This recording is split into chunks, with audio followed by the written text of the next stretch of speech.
Because a remote desktop connection allows someone to control one computer from another, often over the internet, there are inherent security risks. While there are protocols in place to protect the connection, as well as the ability to connect using a VPN, there are things you can do to secure the connection as well. Hackers often use brute force techniques to gain access to a connection or user account. They do this by flooding a computer with automated login attempts. There are many ways to protect against this type of attack. First, require users to use strong passwords and to change them often. Strong passwords, often called complex passwords, require users to have both lower and uppercase letters, numbers, special characters, and must meet length and other requirements. You can add policies that will lock accounts after a set amount of failed logins as well. If locked out, the user will have to wait for an administrator to unlock the account, or more often, simply wait 15 to 30 minutes before they can try again. All of this can be configured using the Local Security Policy console. I'll discuss this console briefly at the end of the video. Additionally, if your organization supports it, two-factor authentication is a great way to protect your assets. This requires a user to input a code they get on their cell phone or in an email before making the connection. Can you think of any technology or app you use that always makes you perform this second authentication? I bet your bank does, especially if you're accessing it from your phone. Work might require it as well. It's important to keep your computers up to date. When Microsoft discovers security holes and breaches, they send out patches. These come in the form of updates. Make sure that updates are enabled on any computer you use with remote access. To see if your Windows 11 computer is set correctly, type Windows Update Settings in the search area of the taskbar.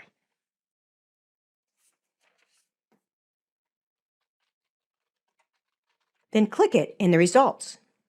You can see my computer is up to date, and I have no warnings or errors here. That means everything is set up correctly. You'll also need to verify that Windows Firewall is enabled or a third-party firewall is in place. To check, type Firewall and Network Protection and press Enter.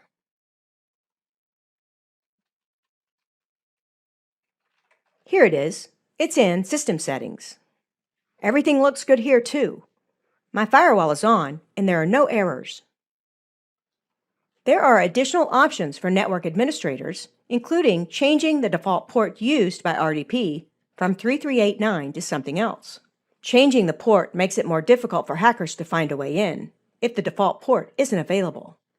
Admins can also require that RDP connections are made using only IP addresses and not computer names.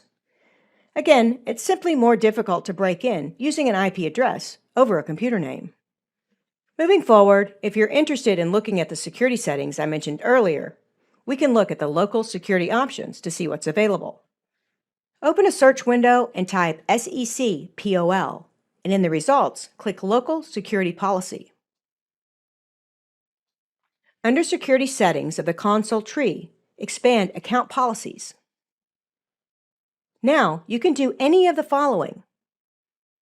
You can configure password policies. You might want to put a minimum password length, or you might want to enforce password history. If you see something you want to set, double-click it. Here's where we can enforce password history, and we could choose how many passwords can be remembered before they can be used again. You could also click Account Lockout Policy. When you set an option here, you generally have to set the others. For instance, if you set an account lockout duration, you'll have to decide what to do after the lockout counter ends. Be careful when you make changes here, though. Whatever you configure is applied to the computer you're using. And make sure you know how to get back here and have some options for logging on as an administrator should you lock yourself out of your computer. When you're finished, close all open windows and continue.